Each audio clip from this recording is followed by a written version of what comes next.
is Honey and welcome back to my channel.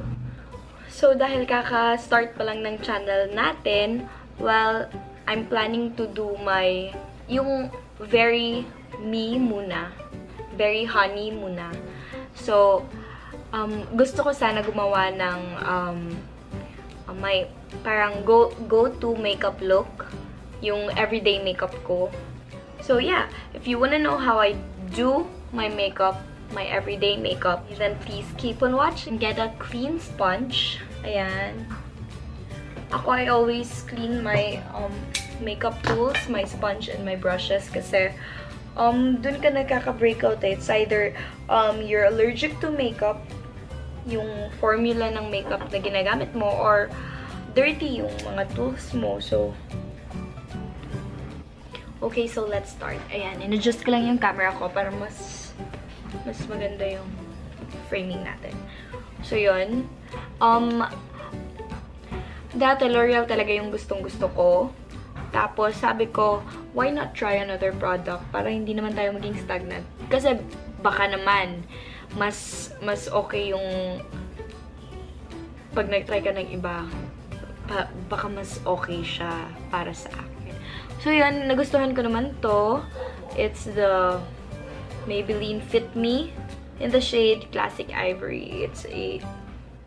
It's number 120.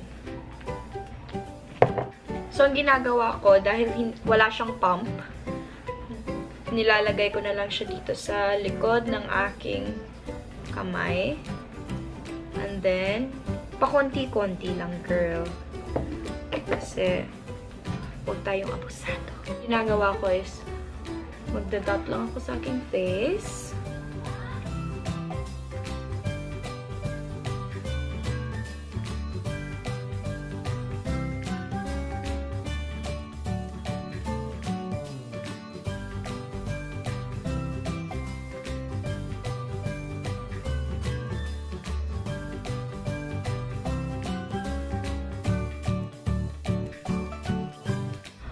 So, yan, the next one is, ito yung, ewan ko kung matagal na ba to sa Everbilena. Ito yung Sculpt and Strobe Stick nila. Ito siya, ayun, si swatch ko. So, ito yung strobe niya. Ayan.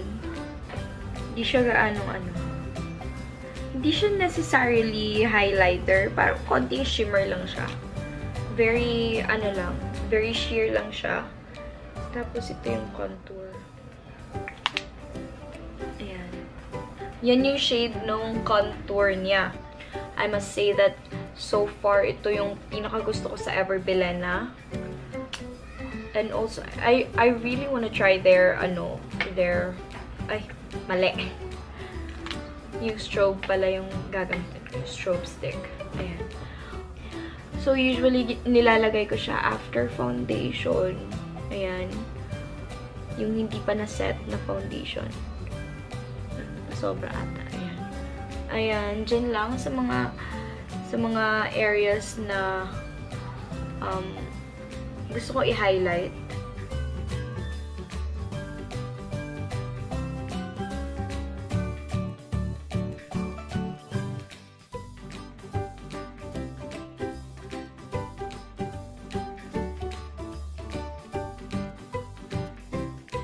I do strobing kasi it's more natural kaysa maglagay ka ng highlighter afterwards. Kasi sobrang sheer niya lang. Parang nag-oil up lang ng konti yung skin mo. Nag-glow lang. Hindi gaya ng highlighter na girl flame. Parang ganun. Okay. So the next thing that I'm gonna do is contour. So, ayun nga, diba? Yun yung partner ni strobing. Yung contour. May highlight, may contour. May strobing, may contour din. So, maglalagay ako dito.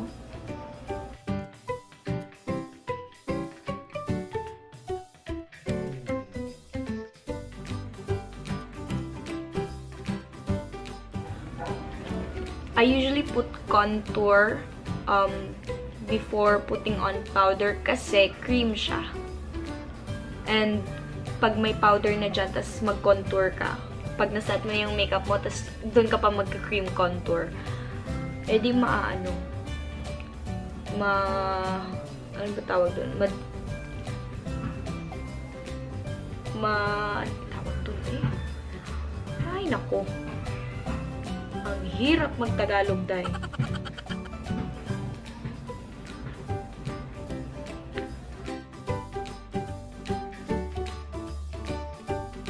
Girl, nag-contour na ako at nag-strobe. Nakalimutan ko mag-concealer.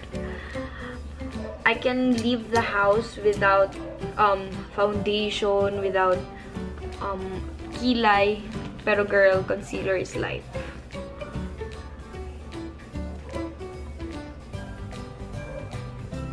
Concealer is life talaga. Kasi, sobrang dark ng under eyes ko. Sa lahat-lahat talaga, no, ito yung nakalimutan ko. So, yung concealer, ginagawa ko siya before strobing and before contour. Kaso, nakalimutan ko siya kanina. Na-overwhelm ako dun sa Everbilena na stick na contour stick. Takpan lang natin yung mga veins. So yun, magsastrobe na naman tayo ulit.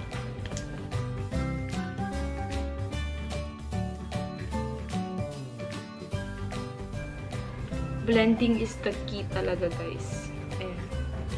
O, diba? Wala na yung dark circles ko. So, okay. Ibabalik tayo sa strobing. Ang contour, okay naman na. Ito na lang. Magsastrobe ulit tayo. Kasi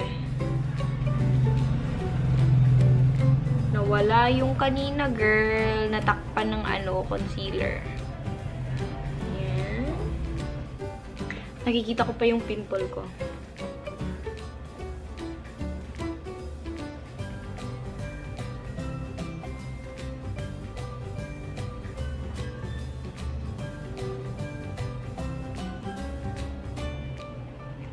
Yan, tapan natin. Wala na siya. Ayan. So, after that, I like to do a little bit of baking. As in, like, hindi naman yung sobrang pagka-bake. Ayan na naman siya. Ito yung problem ko sa, nung sa mumuso na loose powder. Girl, paano ko magagamit yung mirror kung ganito?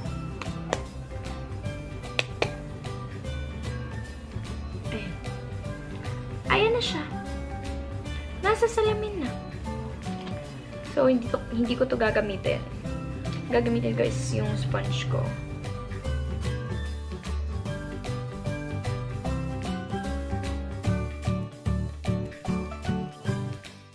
Ayan, and then we'll just let it bake.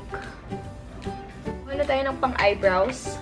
I'm going to use this. Ayan, Chris Aquino na brow liner and mascara. Actually, satsat ako ng satsat. Hindi pala nakafocus sa akin. Ayan. Actually, dual-ended siya. Ito. Andito yung pencil niya. Retractable. And then, ito yung mascara. Ang cute, diba? Papakita ko sa inyo kung gaano kahaba yung liner niya. Ayan, ganyan lang siya. For 285 ba to? 275 something. Okay naman siya. Maganda siya. Kaso yun nga lang. Medyo konti yung product.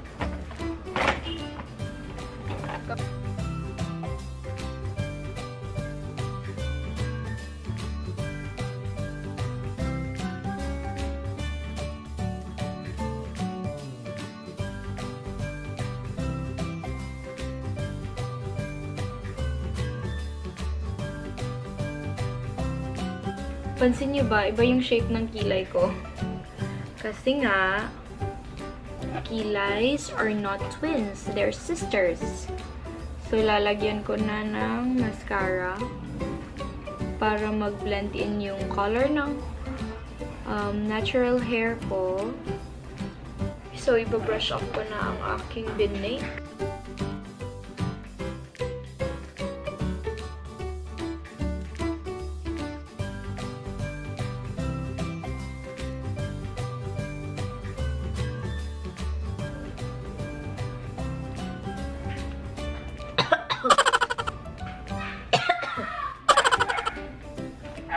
Ayan.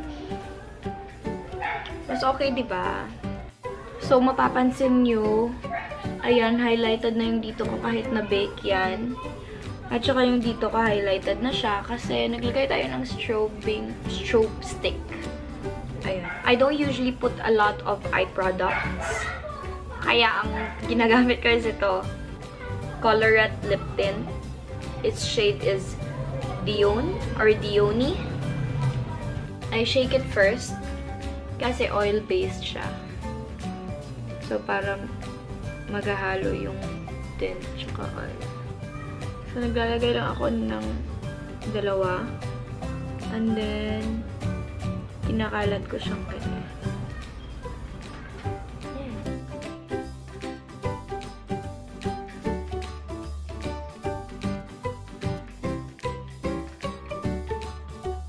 So, ayan. Very light lang siya. Wait, zoom in ko lang. Ayan. Yung kinalabasan niya, parang brown siya tignan. So, yan. Natural lang. Tapos, ang next na ginagawa ko is the blush on. Actually, yung blush on na nilalagay ko is ito lang din. Yung lip and cheek tint. So, this is my current favorite na lip and cheek tint by Bobbi Cosmetics. It's the Pretty in Tint. Tapos yung shade niya is si Dopey. Kaka-discover ko lang nito mga last month ata. Tapos gustong-gusto ko siya kasi very dry yung lips ko. And this is parang oil-based. Kasi pag ito yung nilagay ko, hindi magcha-chap yung lips ko. Tapos, ayun, maganda din siya yung shade niya.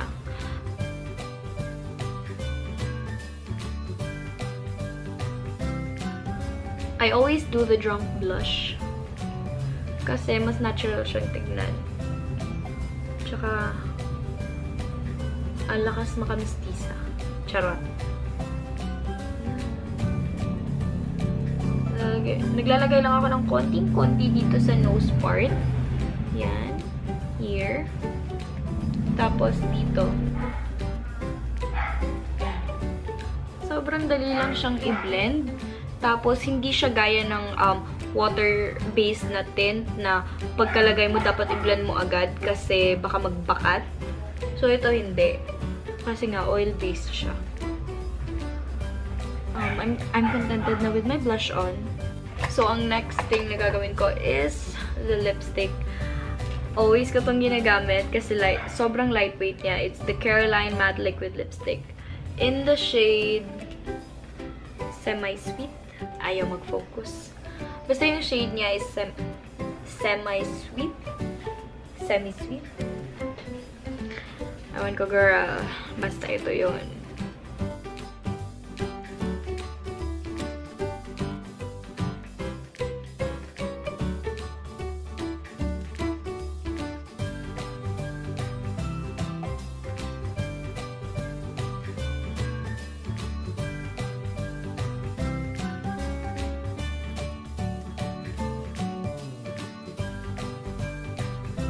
I really like this lipstick kasi hindi siya namumuo. Pag ginanyan mo, hindi siya parang sobrang tacky. Hindi. Tapos, ang ginagawa ko, para may depth naman yung yung lips ko, nilalagyan ko siya nung tint dito sa loob, sa inner part.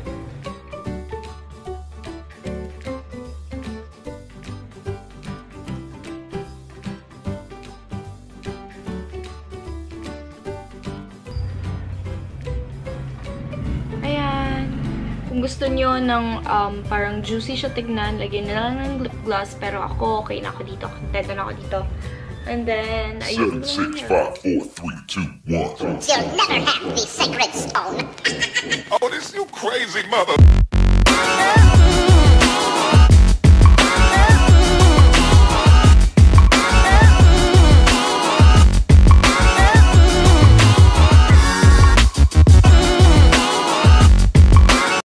So yun lang guys. If you like this video, please give it a thumbs up and don't forget to hit the subscribe button. Bye!